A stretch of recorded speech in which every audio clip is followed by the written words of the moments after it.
Good afternoon and welcome to this meeting of Hertfordshire County Council's Cabinet. I'm David Williams, the leader of the County Council, and I'm joined this afternoon by Teresa Heritage, Deputy Leader and Executive Member for Children, Young People and Families, Derek Ashley, the Executive Member for Growth, Infrastructure, Planning and the Economy, Phil Bibby, Highways and Environment, Terry Duris, Education, Libraries and Localism, Terry Hone, Community Safety and Waste Management, Tim Hutchins, Public Health and Prevention, Richard Roberts, Adult Care and Health, and Ralph Sangster, the Executive Member for Resources and Performance. Before we start, I want to make the following announcement regarding the arrangements for this meeting. Due to the coronavirus pandemic, this meeting is being held electronically in accordance with the relevant regulations. Members of the public are now able to view the proceedings live streamed on YouTube and also on demand by following the link that's available on the Council's website. Members of Cabinet are asked to keep their microphones switched off until called to speak and to switch their microphone off once they've finished speaking. Cameras may be left on throughout the meeting if members wish.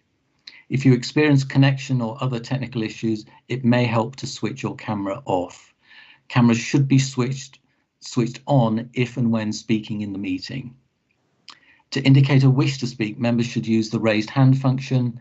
Use of the meeting chat function is exclusively for voting. At the end of debate and on each item of business, there will be a vote. Members should vote using the meeting chat function by indicating for, against, or abstain. I'll declare the result after each vote. So the first item on our agenda this afternoon are the minutes of the meeting, of our last meeting. Can I ask you to confirm whether they are an accurate record of that meeting by indicating in chat, please, colleagues?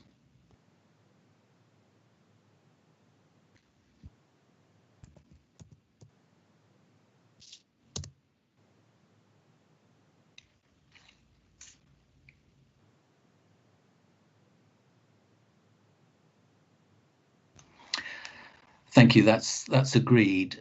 Second item on the agenda is questions from members of the Council to executive members. There are none. Third item, public petitions. There are none. If I can remind members that all equalities implications and equalities impact assessments undertaken in relation to any matter on this agenda must be rigorously considered prior to any decision being reached on that matter. May I also remind colleagues that any pecuniary interests or declarable interests must be declared. So if we can move to the first substantive item on our agenda, and that is Hertfordshire County Council's response to COVID-19. And this paper, Ralph, came to your panel, the Resources and Performance panel. And so I would invite you to introduce this item, please. Thank you, Chair.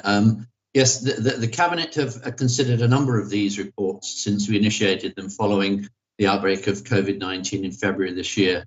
They have recorded the growing scale of the pandemic and our response both nationally and locally. Once again, this report contains detailed information on many of the service areas affected by the pandemic and our responses. I think it is fair to say that the Council's response to the unprecedented situation has been nothing less than exemplary.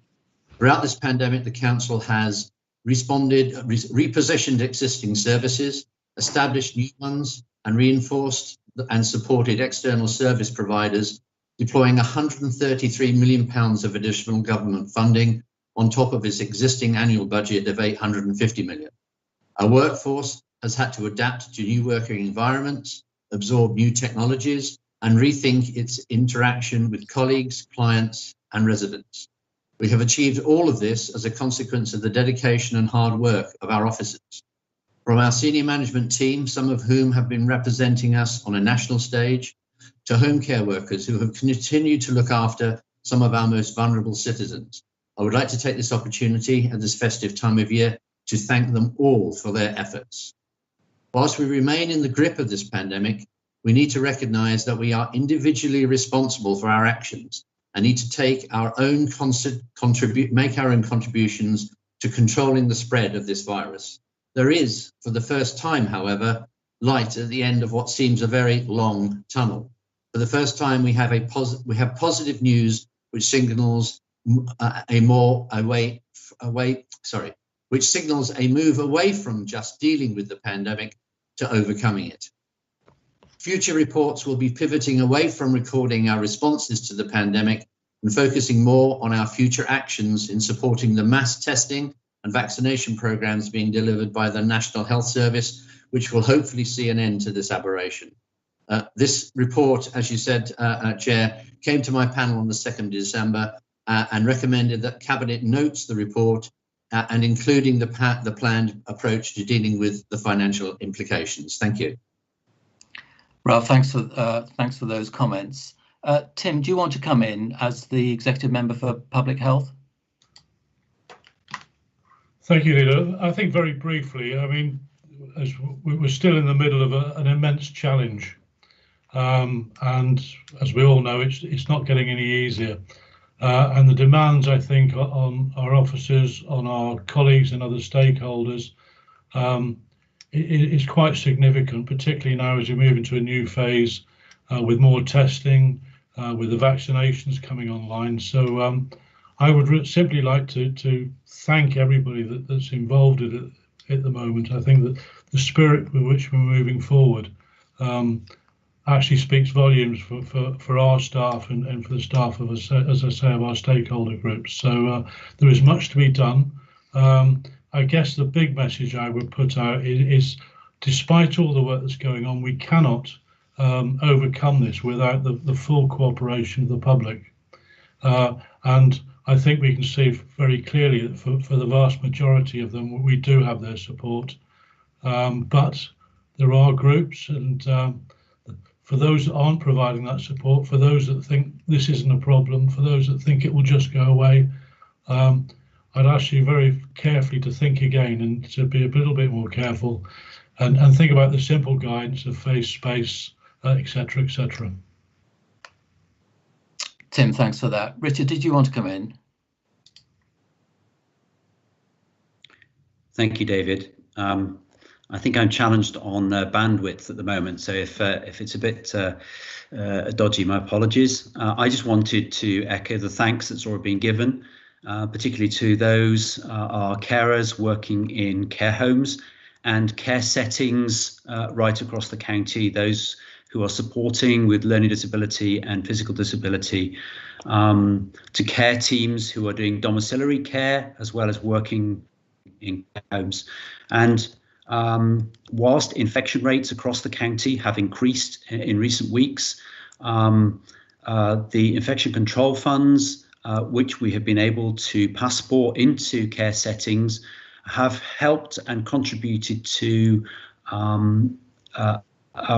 residents. While some getting infection has got into care homes, we have not seen the runaway rates of severe infection and mortality that we saw in the first peak, and that is hugely to be welcomed.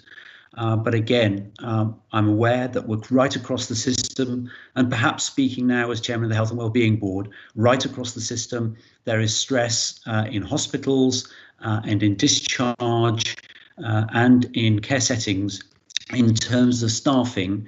And I just, at this time, at this festive time, pass on my thanks to all of those that are working their socks off. And to those who are caring for those at home, I also hope that our efforts working with carers in Hearts and Age UK to make sure that visiting can take place, that visiting at home can be supported. And in our panel paper on Wednesday, which is looking at dementia strategy, we'll be able to reinforce some of the efforts that's been going to support carers, particularly at home at this time. So thank you, Leader. Thank you, Richard. Terry Durst, did you want to come in? If I may, thank you, Leader. It's really just to say two things. One is to pay tribute to and thank all our colleagues in schools, whether they be from the head teacher, teaching staff, assistant teaching staff and administration staff, for their work and under a huge amount of pressure during this term, and it is very much appreciated. The second thing I would like, if I may, is to put out a plea to those parents and carers who who are either dropping their children off or picking them up in the afternoon at the school gates, and indeed to the children themselves, to maintain a level of distance. And I know that at the end of the school term, and particularly at the end of the Christmas, coming up to Christmas, there is a great desire to give other people a hug. And just for this once, for this year, for this Christmas, please don't hug your friends, because it's just too dangerous. So we don't want the transmission to, or the virus to transmit across people. So discretion this time is the better part of valour. Thank you. Thanks, Terry. And yes, I'd just like to add my thanks to those working in education right across the county. And indeed, I'm writing to heads and their teams today to express my thanks. And then obviously particularly thanks to those working in the health sector, and most importantly to our own staff at the County Council who've pulled out all the stops.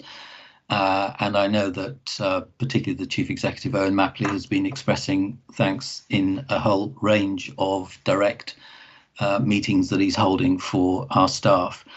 Looking forward, we saw the first vaccinations being delivered at the Lister last week, and I know that primary care networks or GP practices are gearing up to start delivering the vaccination to local residents this week. So that is a really important milestone in dealing with the pandemic.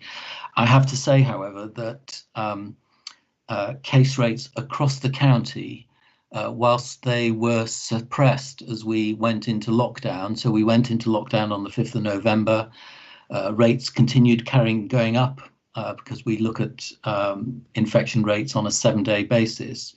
But on the 13th and 14th of November, there was a very marked inflection point and rates started coming down. However, I have to say that when we got to the 26th and to the 27th of November, i.e. before lockdown was lifted, in many parts of the county, there was a significant upturn in rates.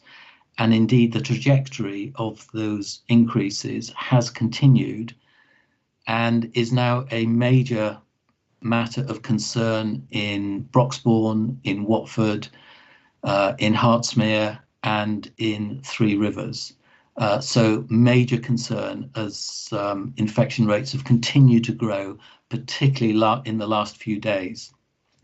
And for those members of the council and members of the public who are watching this broadcast live, I am aware that the Secretary of State for Health and Social Care is due to make a statement to Parliament at about 3:30 this afternoon, which will address concerns at how infection rates are racing ahead in the southeast. So it will be important that we take note of that parliamentary statement later this afternoon. So, colleagues, we're asked to note that we approve the content of the report, including the planned approach to dealing with the financial implications of the County Council's response. Can I ask you to indicate in chat whether you agree, abstain, or not?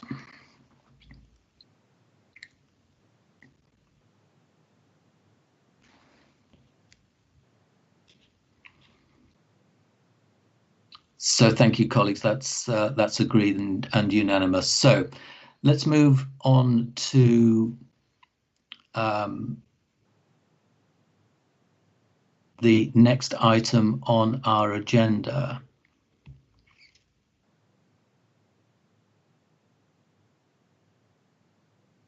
And that's whether or not to approve the strategy to develop a county-wide pattern of specialist resource provision in mainstream schools. And can I ask Terry Douris to introduce this, please?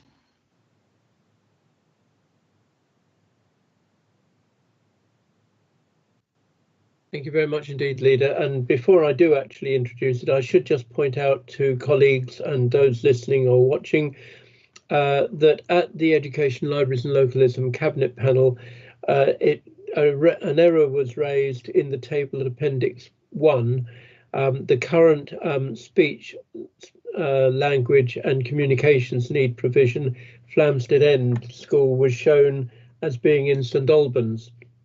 It should in fact be in Broxbourne. So for clarity, Flamstead End School is in Broxbourne. This has since been updated in the Cabinet papers on the website. However, some members may have older versions of the paper. As I've just mentioned, it was discussed at the panel on Thursday, the 10th of December, and I'm pleased to say that the report was supported unanimously. The proposal provides for the creation of specialist resource provision in 4 of our secondary schools, strategically sited across the county. It will involve the redesignation of Longdean School, which has an existing specialist language and communication needs base, and the creation of SRPs at the Priory School and Bushy Mead School, all from September 22, and at the new Aventi School in Bishop Stortford from September 23. There are currently 2 secondary SLCN schools, one of which is Longdean, but the take-up of places is low at 14 out of 32 places, and this is largely because the needs have moved from their original concept. The introduction of SRP supports strand 2 of the SEND strategy, namely, develop a continuum of high-quality universal and specialist provision matched to need, enabling the majority of individual needs to be met locally. The SRP at each setting will be the centre of excellence for children and young people with social communication difficulties, including autism. The SRPs will form an important part of Hertfordshire County Council's graduated approach to meeting needs locally. It will meet the needs of the children and young people within that provision, providing personalised support to enable them to make good progress in all the areas of their development. Furthermore, it will build capacity across the school in which it is based, ensuring that all staff across the school have the skills and expertise they need to meet the needs of the pupils when they are accessing the wider school curriculum. And finally, work with the other schools across the local area to support meeting these types of needs and improving outcomes for children and young people with SEND across the local area. The students who currently attend SLCN schools will continue to have their needs met, but it is also recognised that there will be many young people who have more complex needs which these provisions will provide for.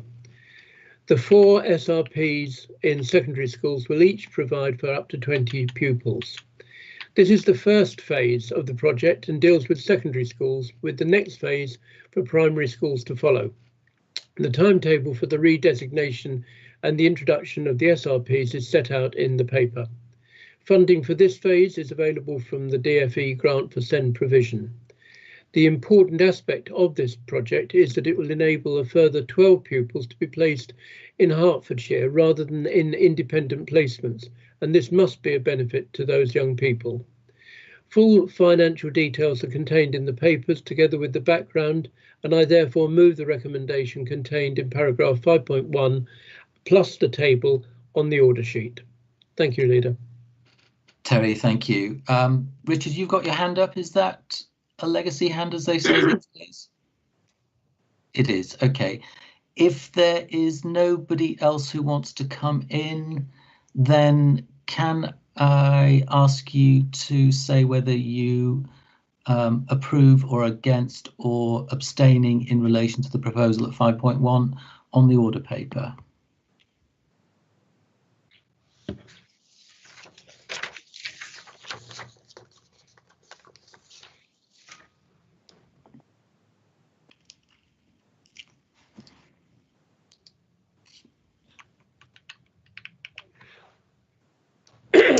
That's agreed unanimously. Thank you.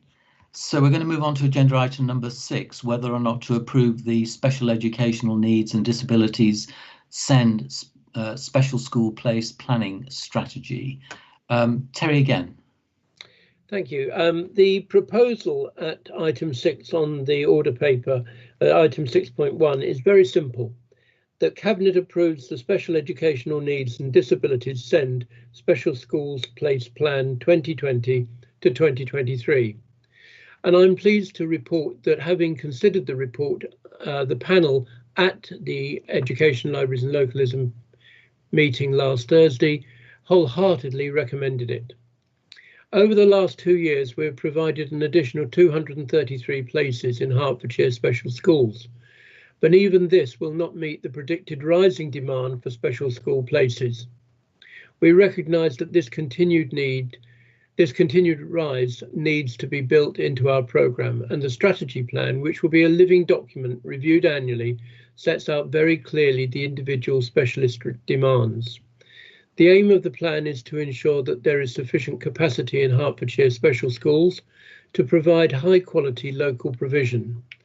The clarity of the plan will allow us to seek Section 106 infrastructure contributions from developers and revenue funding from the high level needs element of the dedicated schools grant. I read the strategy with a real appreciation for the way that it sets out not only the needs, but importantly the graduated response and the relationship with our special schools. The strategy sets out clearly the needs and demands and drives us to refine our plans for the future. The charts from page 9 onwards clearly demonstrates the pressures we are facing, broken down into the various individual special needs areas.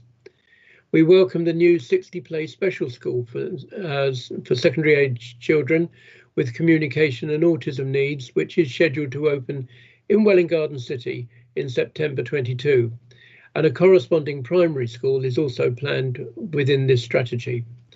I really do hope that everyone will read this strategy document. It is a very, very good read, and in doing so will recognise this council's commitment to special schools provision, both now and in the future. I commend the recommendation on the order paper to Cabinet. Thank you. Terry, thank you for that. Colleagues, are there any comments that you want to make? I would just add to what Terry was saying that one of the privileges of being a county council is a county councillor has been the opportunity to visit some of our special schools across the county, and I think particularly of Lonsdale, Amwell, Roman Fields, for instance. And these are astonishing facilities where kids are being given some fantastic opportunities and support. So developing this strategy is going to be very important for us, and particularly in terms of, as Terry highlighted, being able to secure infrastructure funding to support their delivery. So we have the proposal at 6.1 on the order paper, and again I'd ask you to either state whether you agree, you abstain, or you are against.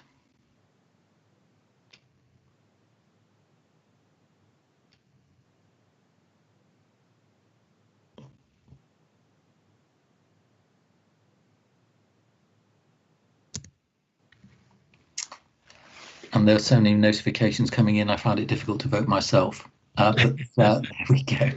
That's agreed. Thank you. So we're going to move on to a really important item for us. This is agenda item number 7 on the order paper, the approval of the Sustainable Hertfordshire Action Plan. And Teresa Heritage, you're going to introduce this.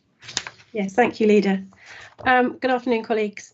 Today I'm presenting to you for approval the Sustainable Hertfordshire Strategy Action Plan 2020. The urgent nature of climate change and our desire to do the best we can to protect the environment and the health and well-being of our residents is the driving force behind the development of the action plan. Our strategy was approved in March, and we are proud to have presented and discussed our plan to all our Cabinet panels, providing our county councillors with the opportunity to engage across all service areas of the County Council and to agree to the action plan's implementation. There's an addendum that was produced for members for today's meeting, reflecting the input from each panel. Can I thank all members for their diligence, and also the Sustainable Officer team, led by Julie Greaves, for their commitment in getting this plan through the democratic process. The actions in the plan reflects our commitment as an administration and council that we will lead as a county council in our operations, ensuring that we do everything sustainably led. We know that buildings and transport are the highest emitters of carbon in the county, which is why we have committed to being carbon neutral in our operations by 2020. We are actively engaging with the districts and borough councils, the LEP, landowners, farmers, water companies, UK power networks and other organisations across the county to tackle county-wide issues. Our action plan will enable us to monitor and track our success and areas for improvement, ensuring sustainability is at the front of everything we do. And through our leadership, we aim to inspire and encourage residents and local businesses to live and operate in a sustainable way. Some examples of specific actions in the plan include the decarbonisation of our operational fleet, identifying more sustainable options for our services, including fire and rescue, adopting and embedding the National Green Infrastructure Standards, and working with partners to prepare town and villages to meet future transport needs through the delivery of the Sustainable Transport Plan. During the panel process, members asked how we are going to work, how are we going to work to meet the ambitions, and how we will ensure engagement with the public in the action plans and how they can contribute to the sustainability of the county. First of all, public engagement. Before March, we had a grand set of plans, including interaction with schools, public interaction at locations such as the Heart Show, but sadly, the pandemic put pay to these plans. And as highlighted in the report, we will be moving forward with various activities, but are especially keen to talk to young people and share our plans. The governance of the action plan in the spring will be covered by a report to the Growth, Infrastructure and Planning Economy panel as represented in the recommendations. Now, the biggest question that we all have probably is how are we going to pay for all this work? And so finance and resources will be needed in order to deliver the actions identified. And this will be a challenge that will require identification of multiple funding sources. Looking at our routine service reviews through a sustainability lens, seeking more sustainable options for new buildings, identifying funding streams, grants, loans, seed funding and gearing up accordingly. We also need to continue to lobby government to provide opportunities to meet any duties and obligations to meet the 2050 legislative target. One of our early successes on grant funding was in October, when we secured funding from the LGA for a pilot project, securing 18k as part of the local government association's Net Zero Innovation Programme. In partnership with the University of Hertfordshire, the County Council will collect and analyse care home data to map energy behaviours, consumption and wastage at one of its care homes. Identify areas for improvement, energy improvement and solutions, helping the home to be more sustainable.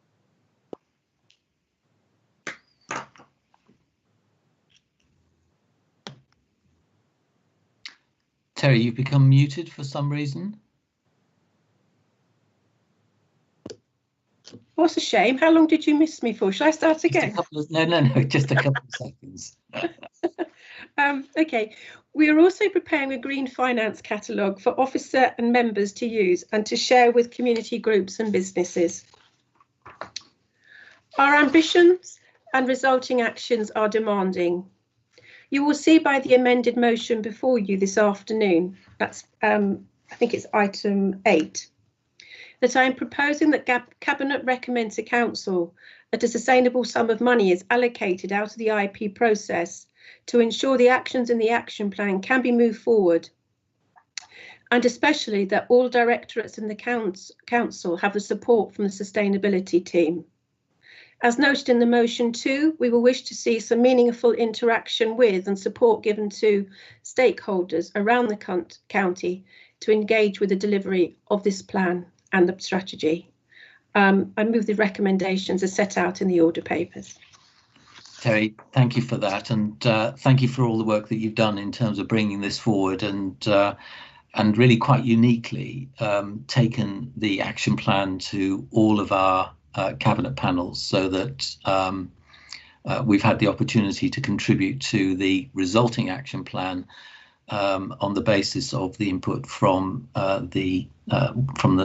given the specific focus of each of those cabinet panels.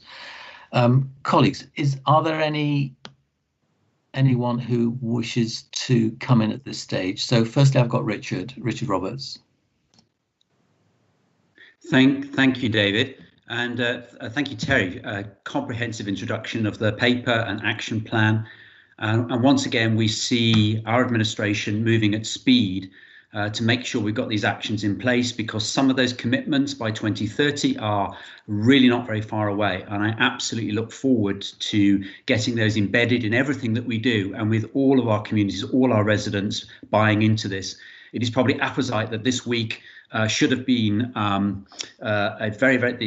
COP international meeting of world leaders, but Boris was addressing that virtually, and I think it's only right that this administration should be putting forward its proposals as comprehensively and with the financial backing that we see in part 8 of the proposal this afternoon. So I really welcome this, and I am really delighted that we know where it's going. We know the governance arrangements. We've got the action plan in place, and we've got the financing. I think it's a really good news story.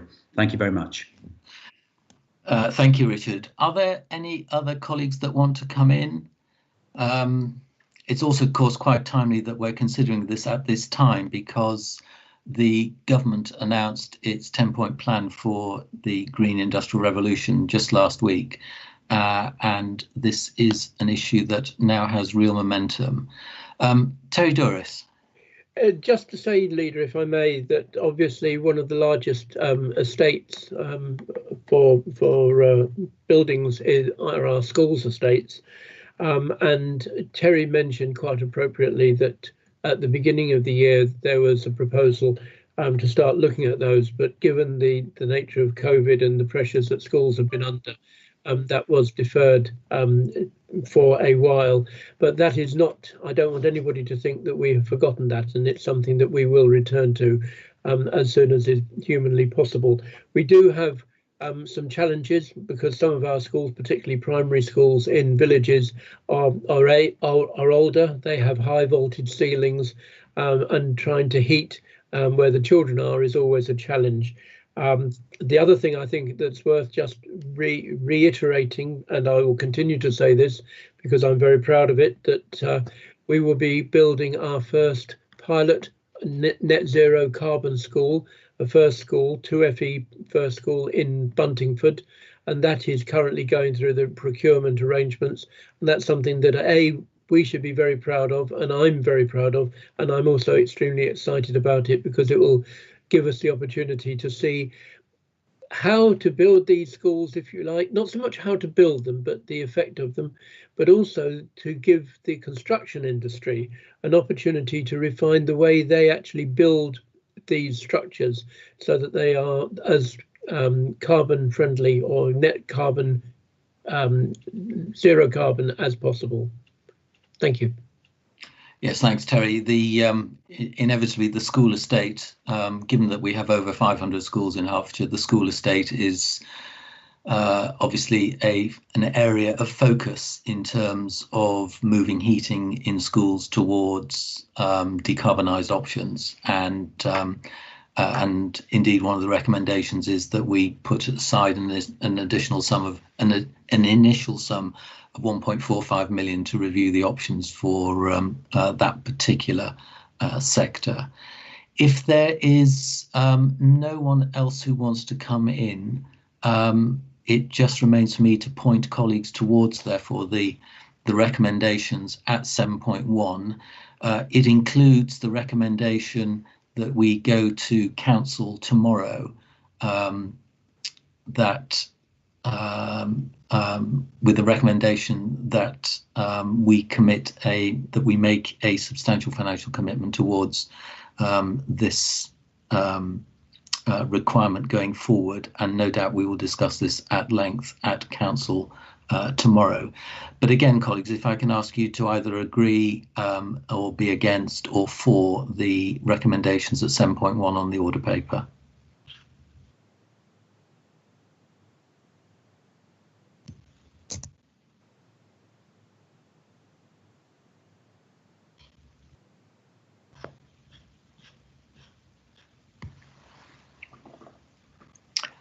So I think that's unanimous. So thank you for, yes, that's agreed. Thank you.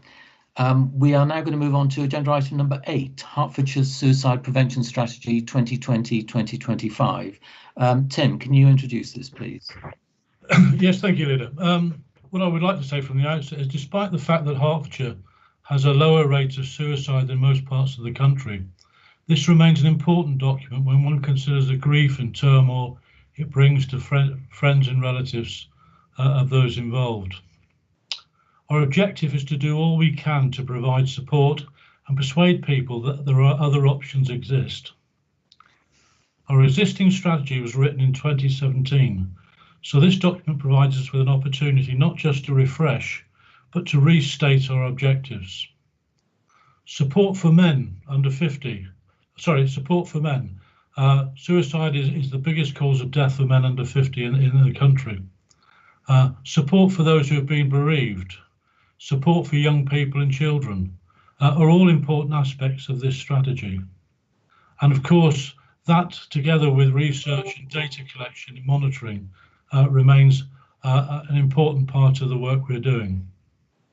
It's a source of great pride, I think, that since the 2017 strategy was put in place, we've established a Hertfordshire-wide suicide network, which now has over 200 stakeholders, not just professional stakeholders, but people who have been impacted in one way or another by people taking their lives. And I think this is a really important thing for us to have done. So I'm very pleased to have done that.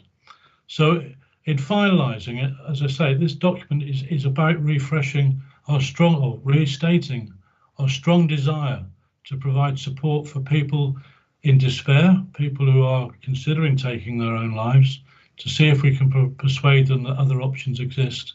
But where we fail on that, to provide support for people who have been bereaved.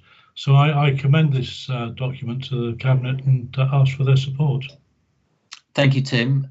Any comments or questions, anybody? If not, let's just proceed to either agree or be against or abstain in relation to the proposal 8.1 on the order paper.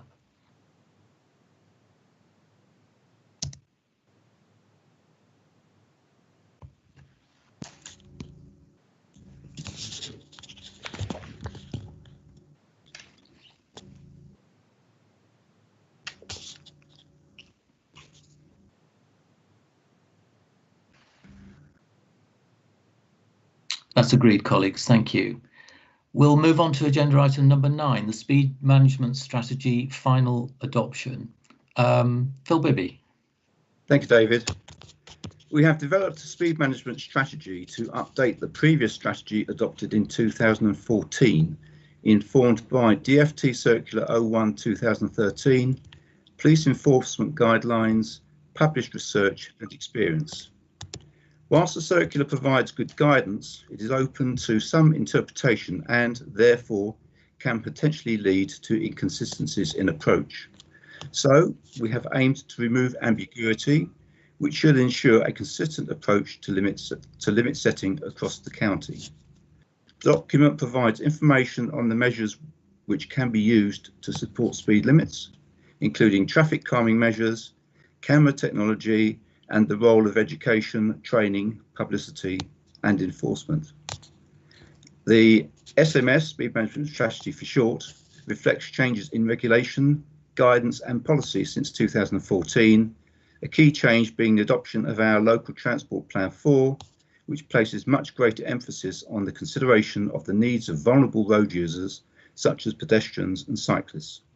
The Council has also adopted a place and movement approach, which will help identify locations which may be suitable for the application of lower speed limits.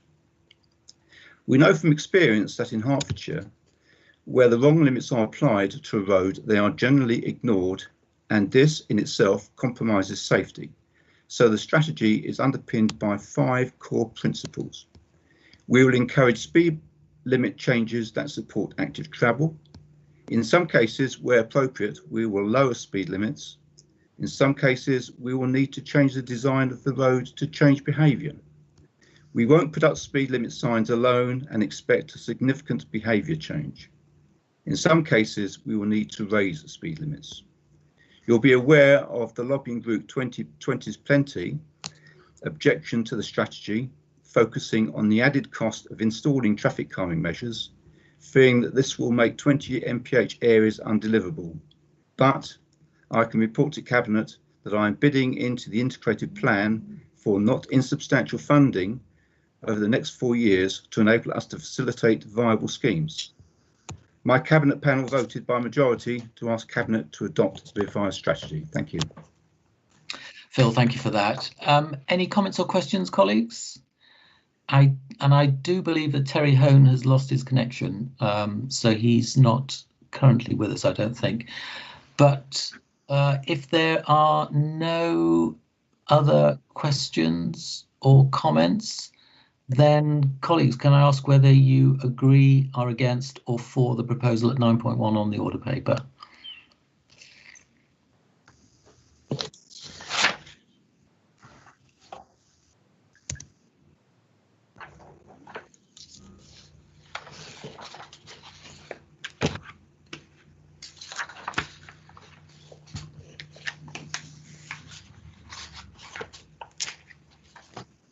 That's agreed. Thank you. Agenda item number 10, Harlow Gilston Garden Town, grant funding from Homes England. Derek Ashley. Yes, good afternoon. This item comes to Cabinet as a result of our successful bid to Homes England for HEEC funding to develop essential infrastructure to advance the housing on the Harlow Gilston Garden Town site. 171 million is a substantial amount of money, and that's why it's coming through Cabinet and onto the County Council for approval that we enter into this grant funding agreement with Homes England. Although we are the applicant for the funding, because of course this is to deliver infrastructure to deliver additional housing in East Herts. The delivery of the infrastructure will be undertaken, majority of which is in Essex, will be undertaken by Essex and indeed the developer. Now, at the end of the day, we are the guarantor of last resort on all of this, and whilst we don't anticipate there being any problem at all, it is right that the potential small risks associated with us entering this development are brought to the attention of Cabinet and indeed the County Council. So we've made consciously aware of those risk issues that relate to accepting this funding. So the purpose of this paper is to explain that and also to authorise us entering into a funding agreement. And there are 3 resolutions on the order paper under 10.1, 1, 2 and 3. Which will go forward to the County Council as a recommendation, and there I move, Chairman. Derek, thank you for that. Ralph, you wanted to come in? Yes, I just wanted to emphasise the issue in relation to risk. And Derek has quite rightly shown the way here. We are in a position where we do need to ensure that the council is protected in the best way it can. And I think the recommendations that have been brought forward have the appropriate strength in them to ensure that the officers and the members and the executive members who are responsible for this issue are aware of the need to make sure that our mitigation of risk is at its highest. So I'm very pleased to see that. Thank you. Thank you, Ralph. And yes, I'd also add that we obviously enjoy very good relationships with our colleagues in Essex, as indeed we do with Homes England, which is in essence the delivery vehicle for the Ministry of Housing, Communities and Local Government. So I think we can feel confident that the governance in relation to this important investment in delivering a new community and new homes in Harlow, Gilston, are being framed appropriately. So, as Derek outlined, the recommendations at 10.1 on the order paper, I'd ask and invite colleagues to either agree, abstain.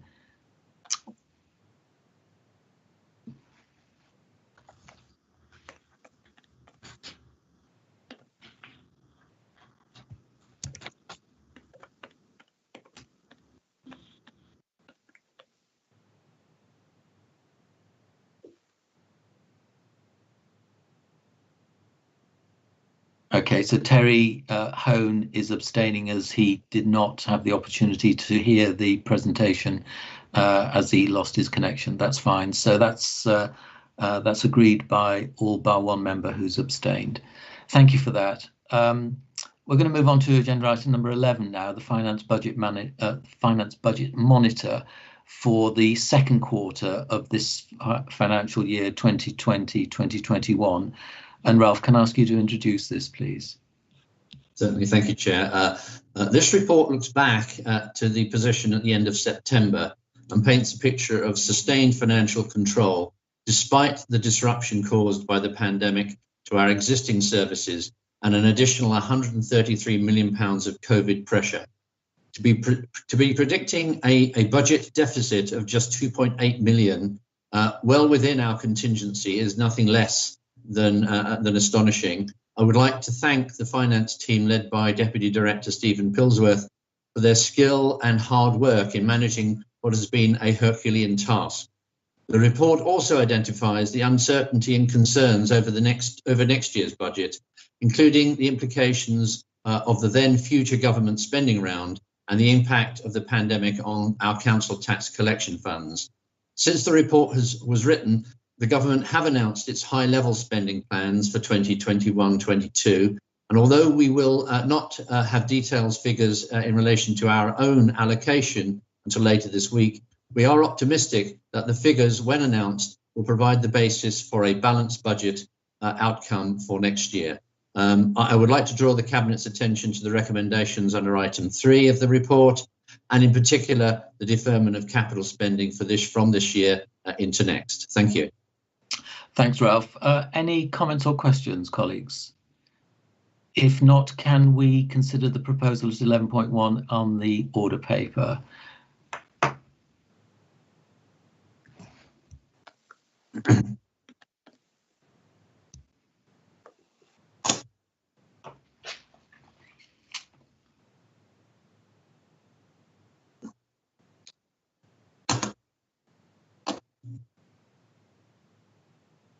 So item 11 is agreed. Thank you, colleagues. Agenda item number 12, the Diversity and Inclusion Annual Report 2019-20. Ralph. Thank you.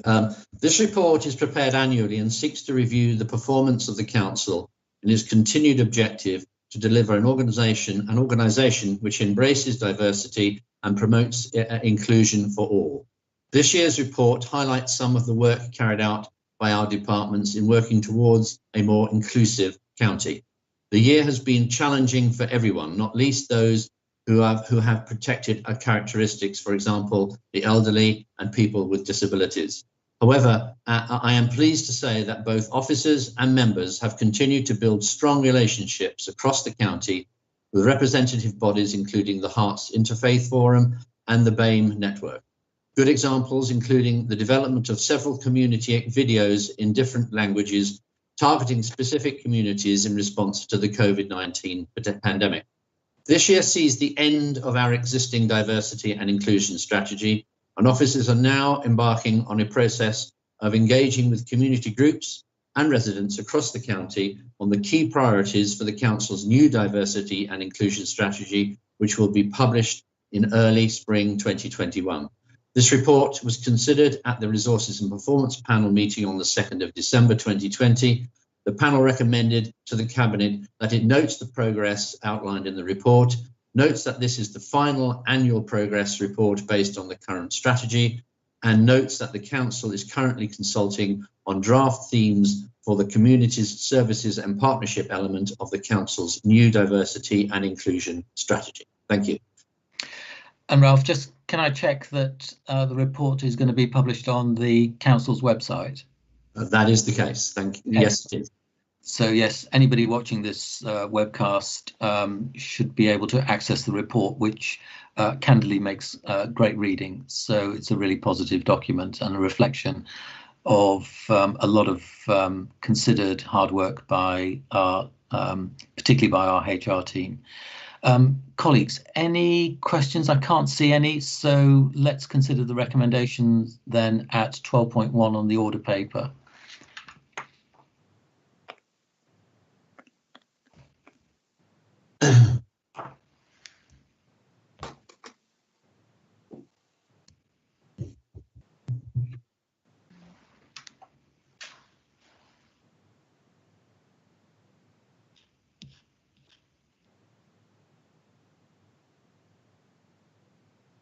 So that's agreed, thank you. So now we're going to move on to a couple of items where there is part 2 reports, but if we can consider the recommendations in part 1, then so much the better in terms of continuity.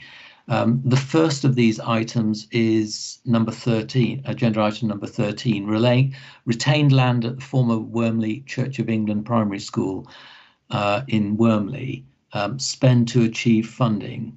Ralph, can you introduce this, please? Sure. This property comprises the land shown edged red on the plan at Appendix 1. Adjoining this property is the reserved site for an elderly person's home, shown edged red on Appendix 2.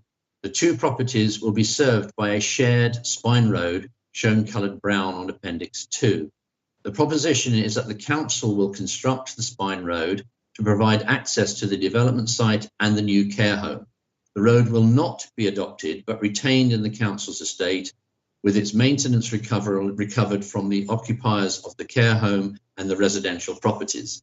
The property department holds a small fund to facilitate this situation, where a small capital investment will generate a significant capital receipt for the council. The recommendations at item 3 provide the necessary authority for the property department to proceed with the investment. Thank you. So colleagues, can I ask whether you're content, A, to ask any questions and express any concerns now, or if anybody particularly wants to go into part 2, if you can indicate. If not, therefore, I'm assuming that you're happy to agree the recommendations at 13.1 now. And if there are no further comments or questions, can I ask you to indicate whether you are for or against or abstaining?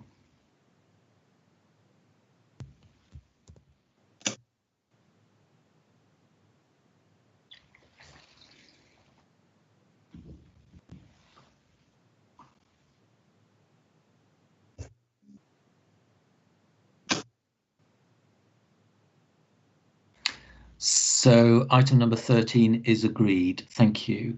And so we come to agenda item number 14, to consider the future of the former highway maintenance depot on Station Road at Whatton at Stone. And again, a reminder, there is a part 2 report, but if colleagues are content to discuss the item and consider it in part 1, so much the better. Ralph, if you can introduce this. Yes, thank you. This site was used until 1996 as a highways maintenance depot. And from 1996 to 2011, it was used for the storage and maintenance of porta cabins, since when it has been left vacant. We have agreed terms with the adjoining owner, Network Rail, to jointly market the site for sale. The local member has been consulted on the future use of this site and has confirmed that the residents would welcome the change of use of the site for residential purposes. The Resources and Performance Panel considered this report at its meeting on the 2nd of December and recommended to the Cabinet that it agree that the site be declared surplus to requirements and disposed of on terms to be settled under the delegated authority of the Director of Resources. Thank you. Thanks, Ralph. Any comments or questions for Ralph on this particular item? As I said, there aren't any recommendations in part 2, so I'm quite content that we take this proposal as it stands in part 1. So if there are no questions, can I ask you to indicate whether you agree, abstain, or are against?